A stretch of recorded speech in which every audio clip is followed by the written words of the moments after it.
What it do? Thank y'all for continuing. Tuning in to the 38114 show. The newer episodes will be on the new layout. You see we got the futon right here. So who coming to sit on the couch with comedian Ambrose Jones next, y'all?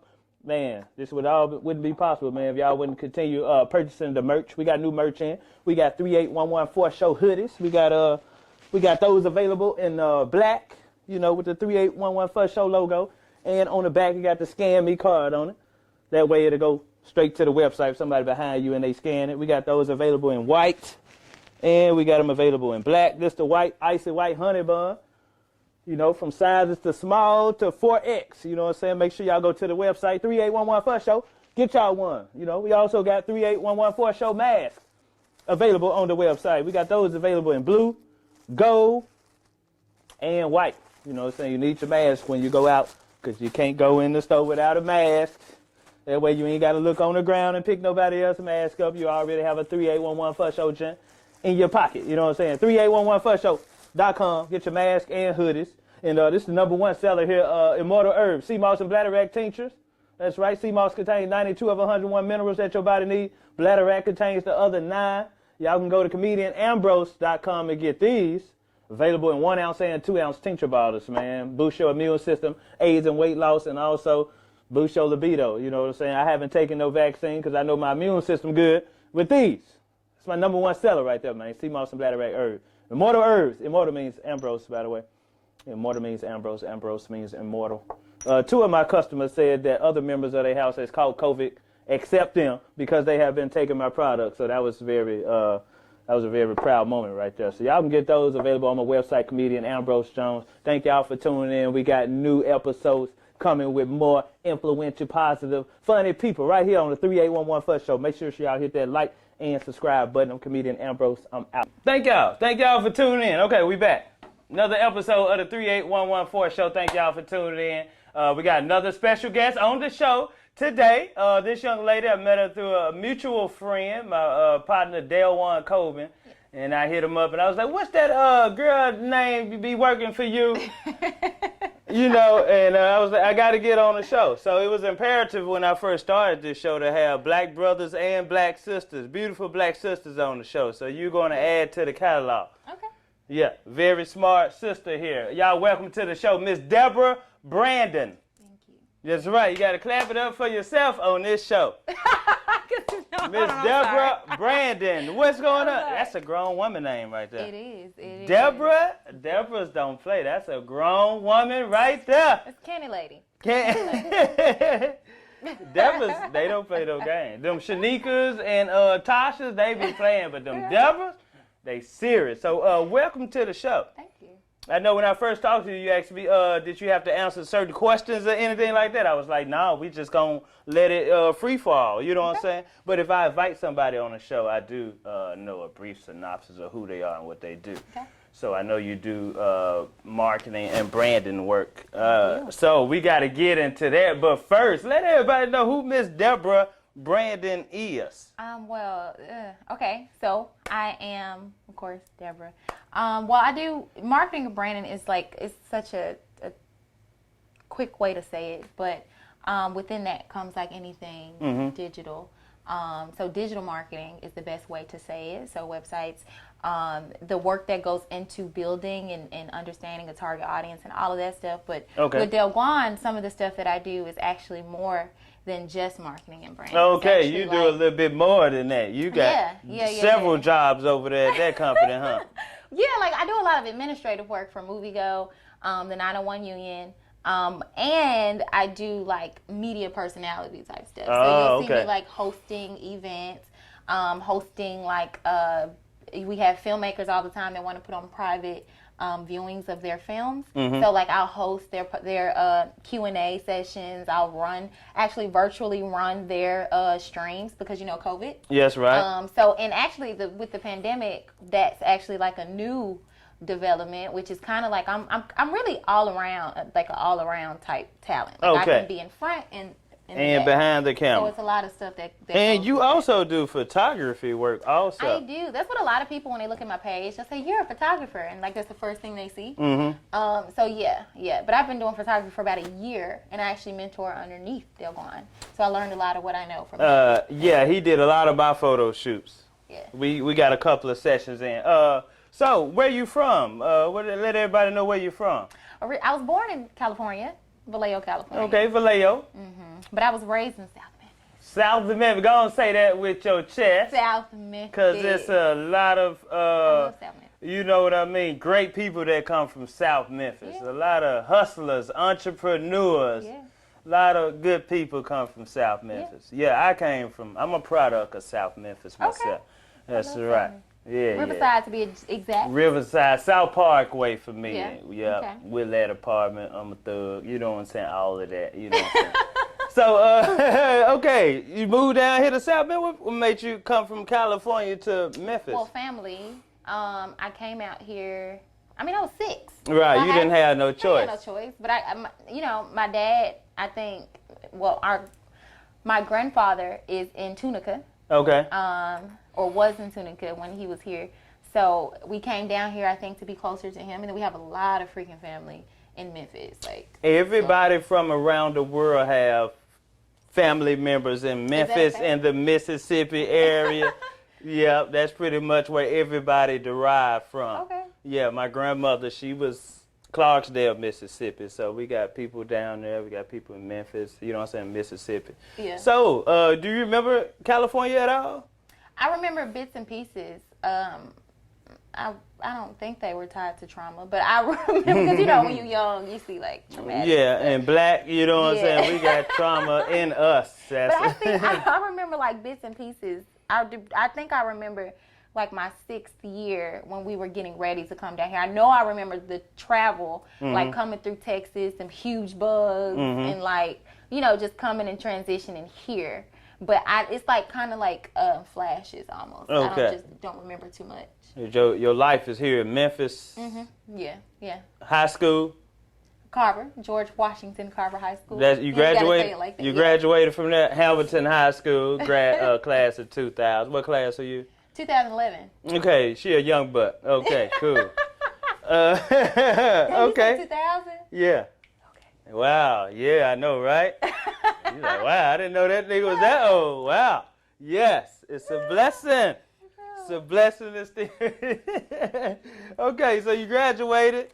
You remember what Memphis schools? It's good, ain't it? That was a good school you went to? High school, did you learn a lot? No comment. Okay. I mean, it was a school in the heart of South Memphis. I Right. mean, I think at some point they had good intentions, but my high school year was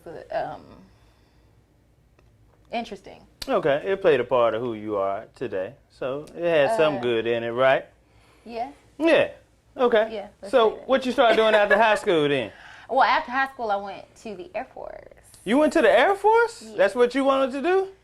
I didn't have a decision made Okay. as to what I wanted to do, and there was a lot of pressure to go to college, and I've always felt Right. like going to college, especially being indecisive, was just stupid. Mm-hmm. So I just decided not to be stupid, and instead of staying, and everybody goes to the hub or works the warehouse job, I decided. I went there where you talking about me? I'm talking about you. You talking but about I me? decided to. I worked at all of them. UPS, FedEx, all of But them. see, I didn't want to do that. and bounce Technicolor. around. Yeah, I know. So I needed to get my head straight and together. Mm-hmm. And honestly, I think everybody should go through basic training. If they don't know what to do. No, I think everybody should go through basic training. Why? And okay, why you say that?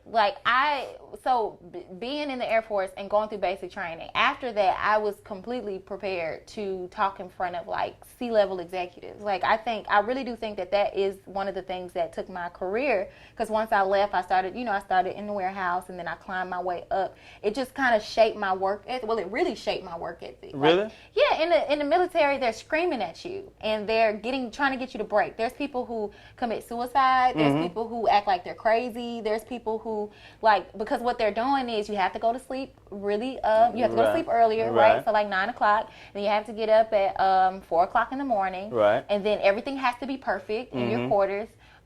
You have to be perfect. Like, you can't have stuff hanging off of you, and your hair has to be neat, and you have to do all of the things that they tell you to do. So they teach you discipline, they teach you work ethic, and it helps you to remain consistent in something.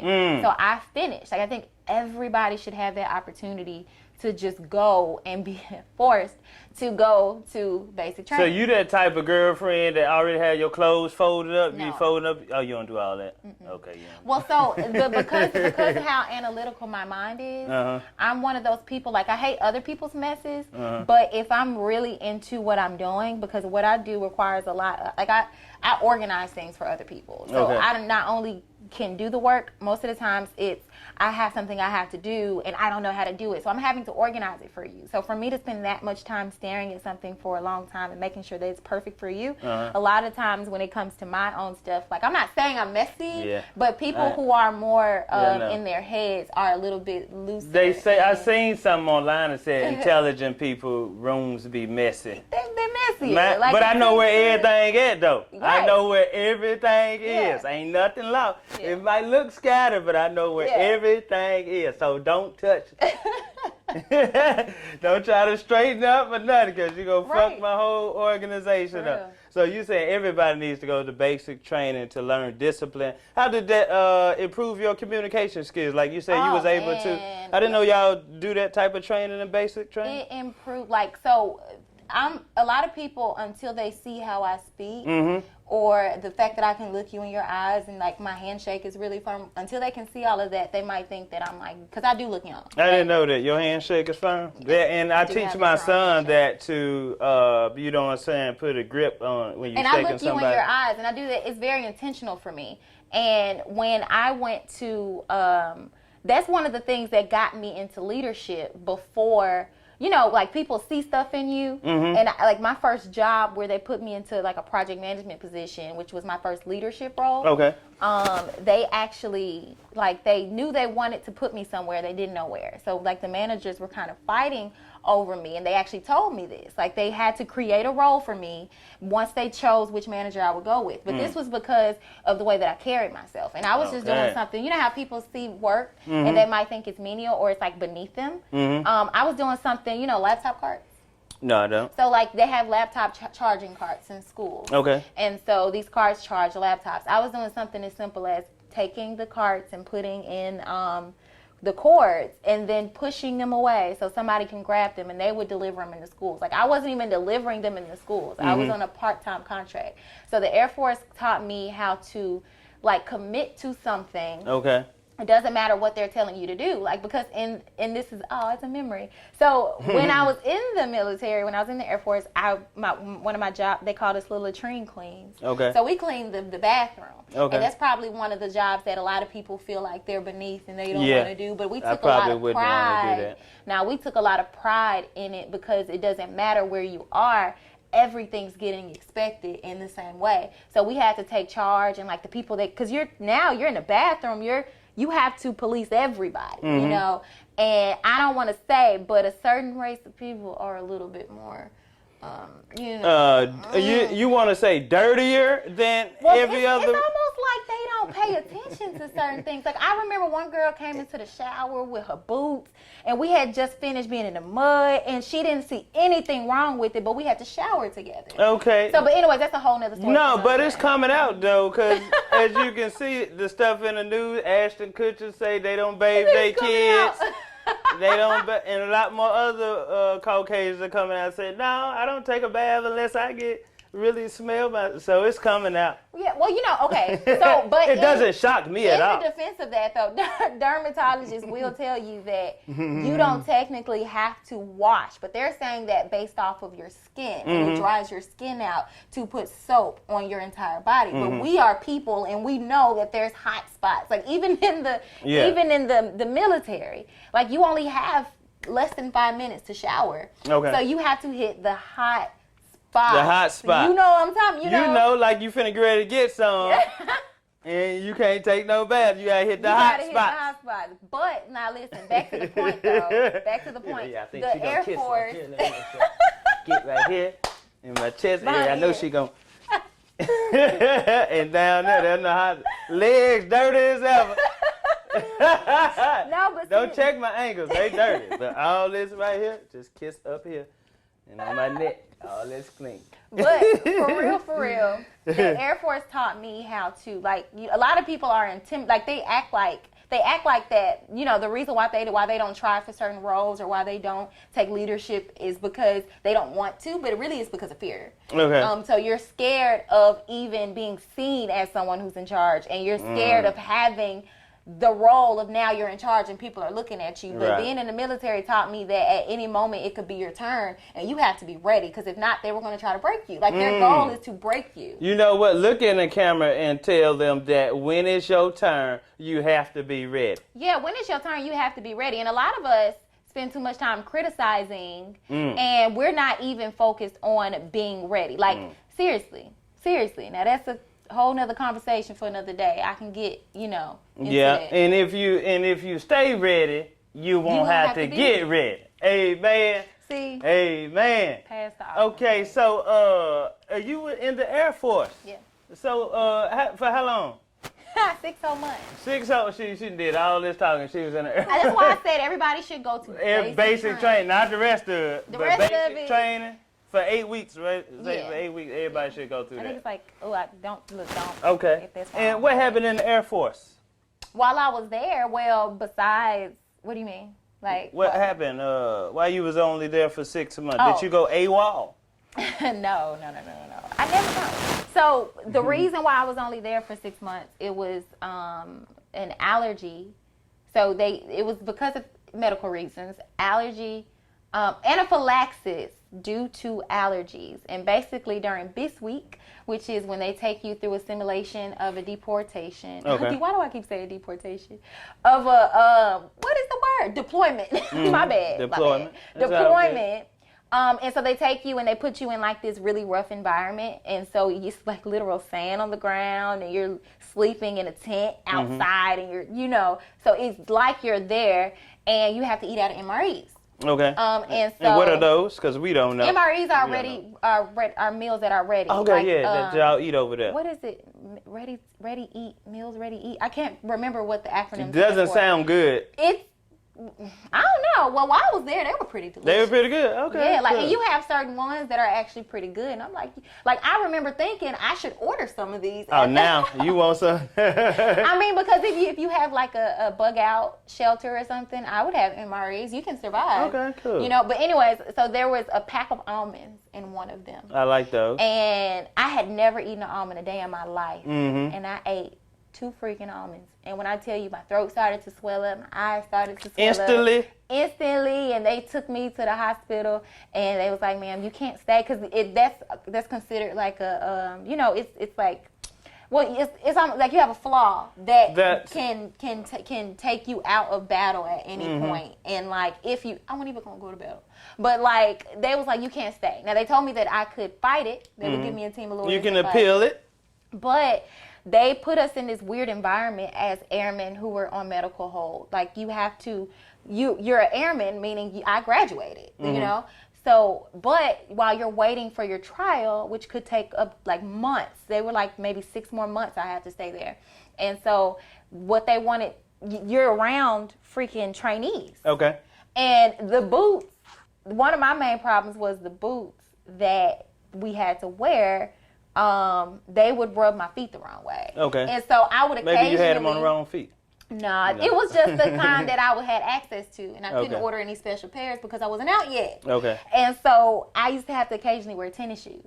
And so if you've been in the military, then during your first week, more than likely, or your first few weeks, you're going to be in tennis shoes because you're, adjusting and you have to get your gear. Right. And so they would always think that I was a trainee, and you can't combat them in the moment. And this is staff sergeants, people who are important, badgering you and trying to break you, and you're like, sir, I've been through this already. You can't say anything. Oh, wow. And so you have to wait and then get to your reporting officer and be like, you know what, this happened to me, and then they'll try to say something. But walking around trainees as an airman in tennis shoes, it was just too stressful. I was like, I'm done, I'm straight. I really felt like I wasn't supposed to be there because right before I went to the Air Force, I had an instance where my allergies flared up, and it was the first time it had ever happened, I believe. No, second time it had ever happened, but the doctor was like, what did you eat? And I didn't eat anything special. Right. So we didn't know what it was. And my my recruiter was like, if we report this, I ain't gonna say his name. If we report this, Robert. then You gonna call him Robert? then you can't go. Right. And he said, do you want to report this? And I was like, no. no. But I think that was my team. They was like, there's stuff you have to do here. Okay. You can't do this. And then they made me go through the whole thing and just to, So you had a peanut allergy, and you were considered a liability. Yeah. Because you had a peanut allergy, and they kicked you out and said you can't. Almonds. It's weird because people, when I say almond, even my mom still thinks I'm allergic to peanuts. It's just almonds. Tree-nut. My son, he doesn't like them at all. They're not even that great. I think he got an allergy. They're good for you. But there's nothing special about them. They ain't got no significant taste or nothing. Okay, so you got kicked out the Air Force. Yeah. Okay, so what's the plan now? Well, after I came back from the Air Force, I just knew I had to get a job. Mm-hmm. So, That'll work. Right? And so I'm a tech nerd. So, well, actually a lot happened. I ain't gonna take y'all through my whole life. But I did go to school briefly for something that I would never do. And I eventually decided that I didn't want to do it. Yeah, because in the beginning you said you didn't want to go to school for something if you didn't know I what went you to a want to do. certification program. And where did you go? And I think I did like Concord or something. I did that, something stupid, pharmacy tech. Man, it was Graduated, like medical assistant. got my I wanted to do nursing. certification and everything, but I learned a lot. That's why I created my own natural herbs. I did enjoy studying pharmacology. So I did learn something from there, Okay. That I learned that modern medication wasn't no good. You got to get your natural herbs. So I took the same knowledge that I learned from there and applied it to, herbs. And we'll talk about that, my Seamoss and Bladderwack tincture later. But so I went to Concord too. Did you graduate? No, I stopped. One day I asked myself. Because you really didn't want to do it, no way. No, I was like, Deborah, do you really want this to be? Because my goal, I was on the path to become a nurse. Mm-hmm. Get my certification for medical assistant, get some comfortability around people, and doing stuff, and then become a nurse. But then I was like, do you really want to be a nurse? Because I really thought about the job role and the time that goes into it, and I was like, no, and I dropped out. Okay, so what you say you wanted to do then? So during that time, I actually was working a regular warehouse job, and it was in like basic like computer part testing. Okay. So hardware. So hard drives. So the inside of a computer. What's the name of this place? That was Jabil. Jabil Global Network, I think it was. What? I worked at Jabil. I mean, there's so many different places that everybody to I worked at Jabil. I worked at the Riverbed. Jabil was a holy. That was, boy, when I tell you, that job pushed my nerves, and I was like, Lord, get me up out of this mess. Jabil was cool. That's the first job I actually put my 2 weeks notice in. A black person serious. Like, when they actually write it down, I wrote it down. This is my last 2 weeks. I'm gone. So I worked there too. So you worked there. I did. So, and while I was there, I ended up climbing up to computer repair. Okay. Right? And then once in computer repair, for them, I'm like, y'all are stupid. I'm going to leave. But I used that where I could put on my resume to go to, what's the name of that warehouse? I can't remember, but it's the warehouse that has Nike in it. Okay. I ain't never worked at the warehouse. But no, it was still in the IT field, right? And so I went to go do computer repair. And so... And I remember you saying you didn't want to work in no warehouses, but now you had to come back from the Airforce. Well, I didn't do warehouse. Okay, work. You did the computer work. I'm a nerd. Okay, cool. So, I'm always find, first of all. Anyway, but tech is me, right? So I went to go start doing like swapping repairs. Right. I wasn't technically diagnosing, but I was watching the way that they had it. They had like this assembly line. Okay. And so I was there. My spirit told me to leave because there was not really a chance for me to advance. And I'm the type of person, when I work and I do something and it becomes redundant, I have to move around. So I ended up leaving there. And from there, I went to work for another company that brought me in. That's when I was just doing the laptop cart. Okay. That most people would consider menial, but I just did it. Like I didn't, I just did the work. They hired me on and made a job for me. It was warranty. It's like warranty claims administrator. Like they made a role, and then within that role, that's where I gained that's where I kind of, honestly, that's the role that brought Deborah out, of her shell, because I'm watching myself negotiate with functional managers, and a functional manager is in a corporate environment is just a manager who manages a specific part of so functional. They manage this one part. So I was in warranty. So warranty just handled remember I told you I did the computer repairs? Yeah. So I went from doing the computer repairs to doing the swap out of the charger cables, but then they pulled me in to manage the team that was going out to doing the warranty repairs. Okay. So, and within that, I was doing like level 1 to 2 support. So when people call in for the school system, from the school system, and they have teachers and they had problems with their laptop, I would take them through troubleshooting so that they could possibly not have a ticket put in, or then I would put their tickets in. And so from there, I went to manage within that company. That's when I walked into like project management. Okay, and this is where that job, is that one got you into marketing and branding? Where did that come in at? So marketing and branding came in at, once I left that company, I went and her last name is Brandon, by the way. It is. Once I left that company, I ended up going to another company. They hired me on as their IT project manager. Okay. But the way that they ran their company was what kind of brought me out into being more of an entrepreneur. Okay, that's what we wanted to get into, because you bounced around a lot of warehouses until you got into your entrepreneur spirit. Well, and actually before marketing and branding, I had my own companies, and I sold vintage clothes. Okay. What was the name of it? Vintage Reserve. Okay. And then I did shoes too. For some weird reason, I decided to. Yeah, the website up and everything? No, back then. Oh, I sound old, but I'm not. But back then, I just sold everything off of Instagram, because the vintage market is extremely different. It's a niche. And so I sold everything off of Instagram and eBay. Okay. And I also had a little thing where I did computer parts in eBay.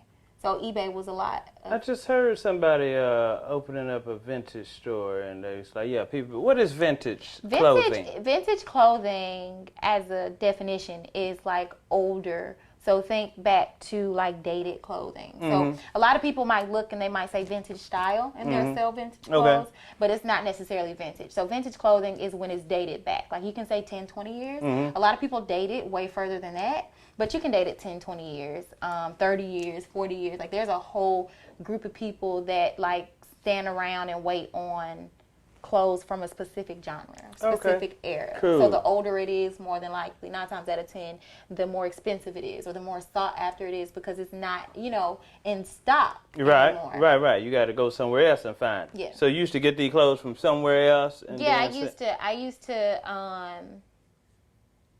get the clothing. Yeah, don't tell them your plug. I'm not going to tell y'all my plugs. But I used to get the clothes. And I have an eye for it. Like, certain things you look for. Okay. So anyways, when I did that, like that. You had to market your own business and brand it. Right. Okay.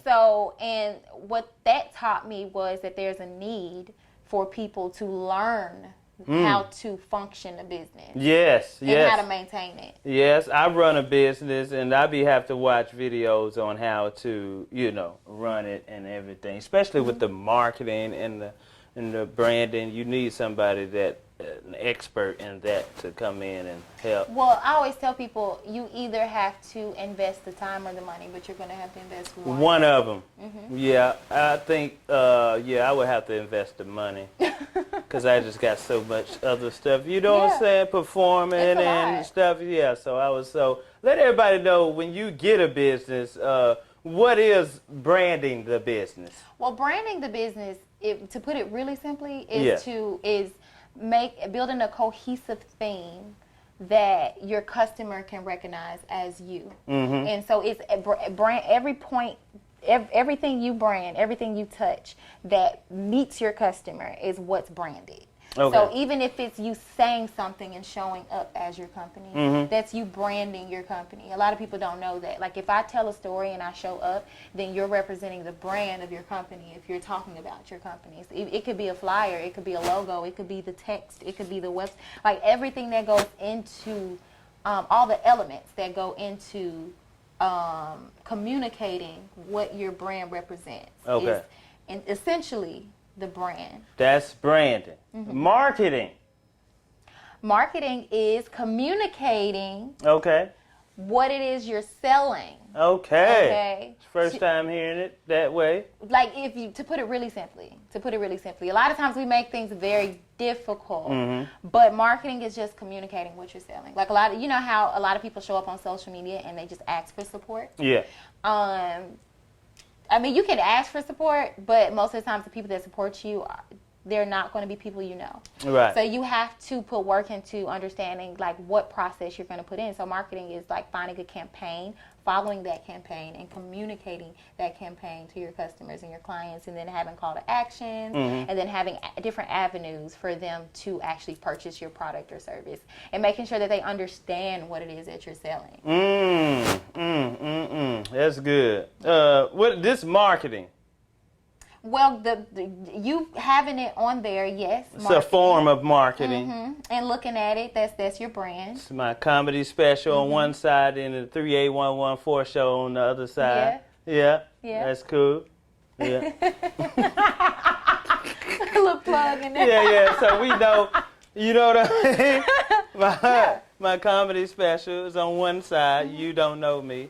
You can watch that on your cell phone or TV or your computer. You can scan that code, that barcode right there, or you can go to my website, comedianambrose.com. And that's digital marketing. That's digital marketing. Yes, it is. Yeah. So, you know, a little something. Or, you know, then on the other side, 38114 show, they can scan that and watch 54 episodes of, you know what I'm saying, just Memphis culture. Yeah, it's good, man. Yeah. So, yeah. So, okay, marketing and branding. So, what company, how did you hook up with Delwan Coleman? Well, I met Delwan at his, I didn't I'm actually. saying his name wrong. Delwan. I'm probably I called him one day. I'm one of the only people probably that actually pronounces his name. Did he tell you who his inspiration was? For what? Just everything he's doing? Like who? Everything he's doing. Did he tell you who his inspirator was? He told me a lot of his story. Are you trying to say it? Paper Moon Comics? Oh, yeah. Oh, yeah. Did you watch that our episode? Yeah, I didn't even know that. You can't work with him and not have looked at everything. Yeah, he told me. That was a good episode. I got to have him back, man. That's a good, smart brother. He always that was a really good episode. Reminded me of Dame Dash. And me too. When I told him that, he was like, man. And he actually had a chance to meet Dame Dash and do an interview with him. So that was good that both of them hooked up because he reminded me. Me too. I say that too. Like just listening to Dame and listening to him. Yeah. Okay. So how did you hook up with him? So I met Delwan at his first indie film night. Okay. With the Moviego. With the Moviego. Okay. And I didn't meet him formally because, the event was packed. And I had to go pick my daughter up, and it was like after 11. Nobody wanted to leave, and it was just such beautiful energy. Okay. But when I saw him, I was like, well, I have to know him. Because at that time when I went, I was actually there because I was like, I was on this like spiritual journey. And it wasn't like really spiritual, but I was like listening to myself a lot, and I was like intentional about the people that I would allow in my energy. And so when I saw him, I saw the event first of all, and I didn't see him in it, Okay. And it's crazy because I saw the event being marketed on digital channels, and I saw so much of it that I was like, what is this event? I have to go. And then my then pastor asked us, hey, do you guys want to go to this event? It's his young brother. He's doing a lot. And, I'm like, I've seen this event. I want to go. So I went, showed up. They left because it was hot. We were at this tiny building. They left, but he walked up. Once, there was, the host was like, no, we're going to introduce y'all to the person who put this event together. Come on up here, Deborah. And he came up, and I was like, it was the man that was holding the fan. He was freaking holding. I told you it was hot. Yeah, he was holding the fan to cool everybody out. In the corner of the building, and I had walked by him, and I think I said, I see you over here holding the fan. Like, I don't even remember what I said, but and he came up there, and I was like, I gotta get to know this young man, because it was something so selfless. Because at that time, I was envisioning like a community of us, all right, living, working together. And it was like a physical community. And it was like a space where we just lived, like we existed. And, we had businesses. Our kids played together. We had schools that were ran by us. And I've seen this, right? And did you know that that's what was so historic about the 38114 zip code? Oh, yeah. Orange Mound. That's kind of it was back in the day, black-owned stores, black-owned, you know what I mean? Yeah. Doctors. That's why I named it after that. Yeah. So, But I saw that, and then, so when he started to talk, and I saw what he created, a lot of what he said was aligning with my own vision of a community of us together, but he had the blueprint, meaning he had the work that needed to be executed. Yes. But he was one person trying to execute it. And so I was like, well, he needs help. Something just told me he needed help, right? Yes. And so, but I went to go friend him on Facebook after that, and he had too many friends. Facebook gives you a limit. Right. And so I was like, well, I'll eventually, I don't rush anything. If I see somebody, I always know if I work with them or if I'll know them. Same with you, I seen your name, right? But I don't rush anything. I don't push anything. And so at some point, I think I went to go friend him again, and then we started talking, on like random posts, and then he was like, call me. And then from that point forward, we was just talking like every day, to the point where he was kind of like connecting me to the different conversations he was having. And then I was like, he needs help. He actually showed me the blueprint for the 901 Union, which I'm thinking like Moviego is it, and 901 Union is like literally what I saw. Like, 901 Union is the work that we have to do in order to get to what I saw, which is entrepreneurs and consumers working together to build a sustainable future for the generations that are coming after them. And so that's what the 901 Union is. Okay, and that's on Facebook. Y'all can follow that group on Facebook. And so, did you help start that? No, I didn't help. That was already started. I met him, and he had the blueprint. Okay. And I think he had already tried to launch it with other people, or he did launch it with other people, and people are flaky, and it ended up like people not being ready for it. But when I saw it, I'm like, I kept pushing him.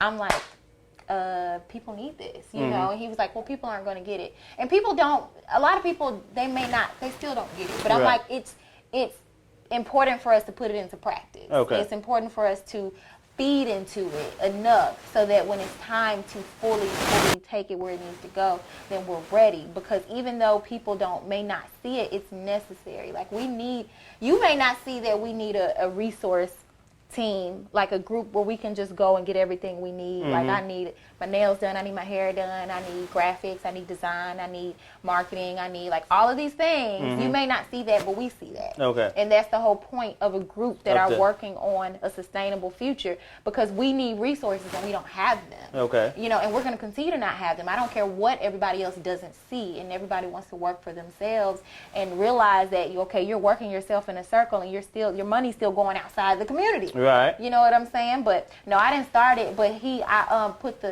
he'll say battery in his back and was like, we got to start. Okay. So explain to everybody, what is Moviego? Ooh, Moviego is a service. And she's good at explaining things. She's knowledgeable about what she's talking about. Yeah. Well, Moviego is a service. Every time I ask her something, she'll be like, "Yeah, I got an answer for that. I got an explanation for that. I'm glad you asked." She be ready. Well, I kind of do. That's that boot camp. That's that boot camp in the airport. See, that's the important. That's the important part, and that's the important part of having like a resource group, because we meet weekly and we'll ask questions, random questions, not random, but they're very structured. But even if you're someone who's not familiar with communicating what it is you're trying to communicate. We had somebody come in, he had a business, but he didn't really understand how to communicate that to his customer, right? So you have an opportunity to do that in a closed group who's not going to judge you. Yeah. You know, we're positive, and we're going to give you tips and pointers so that you can make sense and you can make it simple. So, and iron sharpens iron. That's right. Right? So a lot of my corporate experience taught me how to present and do things. Like, it's stuff that I've done that y'all would be like, what? They let your little self do? Yes, they did. Because I was able to walk into a room and command the attention of all of these old people and tell them that I knew what I was doing, and they believed me. And that's really all that it takes, right? To tell people. But anyway, so Moviego. I thought you lost it. No. She was working her way back around. Yeah. She was like, I know, I gotta explain what Moviego is. But Moviego is a service for indie creators. And I say indie creators, but it can be anyone from filmmakers, actors, artists, people who create music, composers, people who have not done any of it yet and they want to do it, right? So Moviego provides the service of allowing you to get your story out there. So I'll give you an example of like an author who wants to create a short film about their book. You can go to Moviego and you can click through. So you can go to our Instagram, for instance, which is _Moviego. And you can go through our highlights, and you'll see like a list of actors, you'll see a list of directors and filmmakers and makeup artists, and you can literally put together your whole project right there. You can give Deborah on a call, tell him or us when we connect on a business call to say, hey, this is what I want to do. What do I need to do? Right? And we can get the project completed for you. You know, Moviego is an idea that it's not out there. Like, you know, people may say, well, I'm doing this. You're not. Like, you have a production company. A lot of people think that Moviego, or they might say that Moviego is a streaming company, or we don't exclusively stream any content yet. And there's a specific reason we don't do that. Like, it's a huge market out there for streamed content. Like, we understand that is a step that's required in our journey, right? But right now, we're connecting creators who need, or they have a voice and they don't know how to communicate that voice. Or maybe they don't know, even if you have your project completed and you don't know how to market and promote that product, or you don't even know how to make money off of it. Because I'll say this, Moviego was created because a lot of people told Delquan that, like, once he created his first project, which was or I think he created his first short film. Now, his first project was My Cousin's Husband. His first film was Hide and Seek, which is a found footage film. And he's like, okay, how do I make money off of this? And a lot of people in Memphis, a lot of indie filmmakers told him, you don't. And he was like, y'all doing this for free? And so he created Moviego because it provided an opportunity for people to see, you know, for him to kind of show people this is how you create money off of your films. So that's when it kind of got started into doing private viewings for your films, and then creating merchandise, and then communicating it by having Q&As, and you know, all of these things that people just weren't really doing, because a lot of times we wait for opportunities from people outside. We don't create them.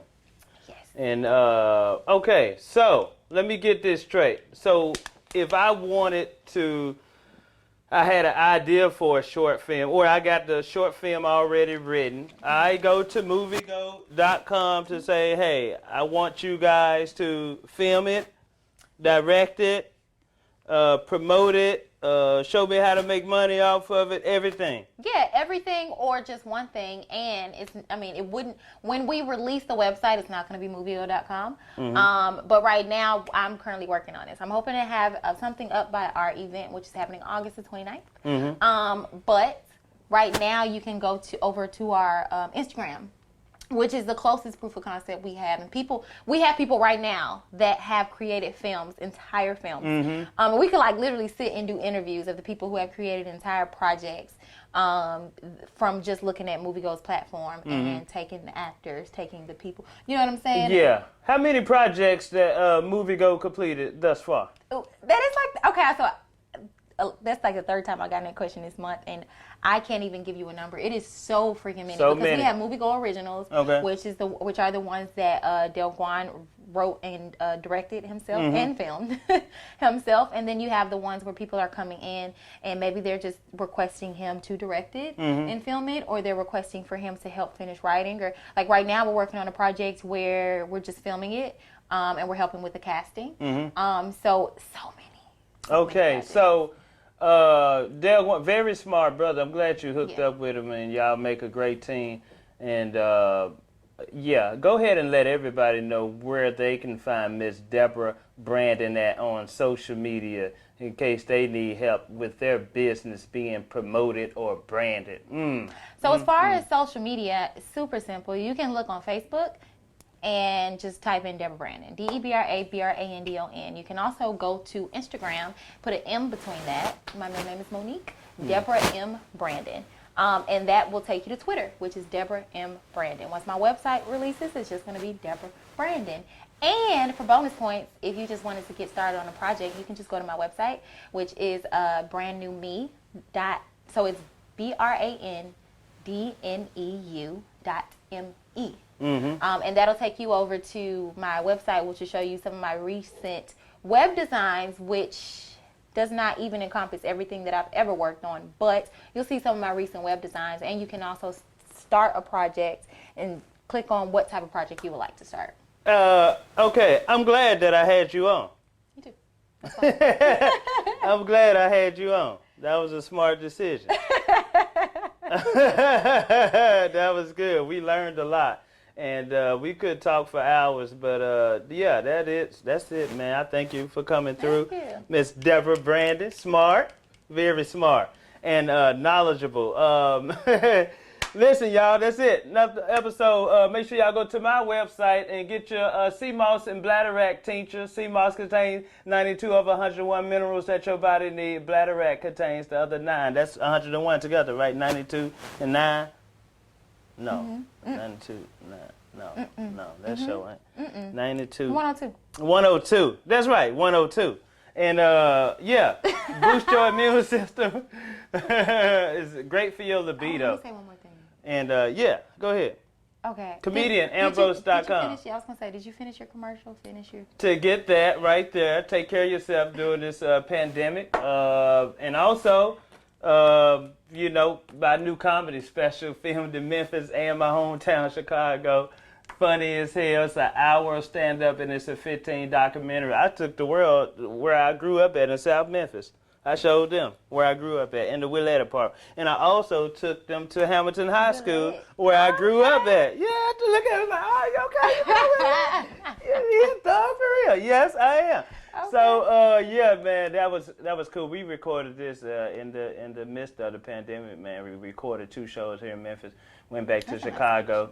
Thank you, and recorded 2 shows also. So y'all check out that, man. Y'all get to watch it on Vimeo straight from your cell phone, computer, or your TV, and you get the option to buy or rent it. Just go to comedianambrose.com. Okay, what else you wanted to say? Oh, so I mentioned it a little bit, the event that we have coming up at the end of this month. But Moviego, which I will be hosting this event, we have the Indie Film Night and Award Show coming up on August the 29th. And I don't know if this is going to air before or after, but right. Yeah. So if it airs before and you can see it, then make sure you go over to the Facebook page. But if you didn't, make sure you still come over to my page and look at it, because that'll give you a really good idea. Just look at what we share, because we're not going to share everything on social media. It's a physical event, but that'll give you a really good idea of what we do. Like we're going to do, we're going to show 5 films, 5 indie films. We're going to do a Q&A live. The audience is going to get to ask whatever questions they want to ask, and then we're also going to give awards out to some of the people that have that Moviego wants to honor for just being a huge presence in whatever field it is. If it's acting, if it's directing, if it's whatever we decided to honor them for. Okay.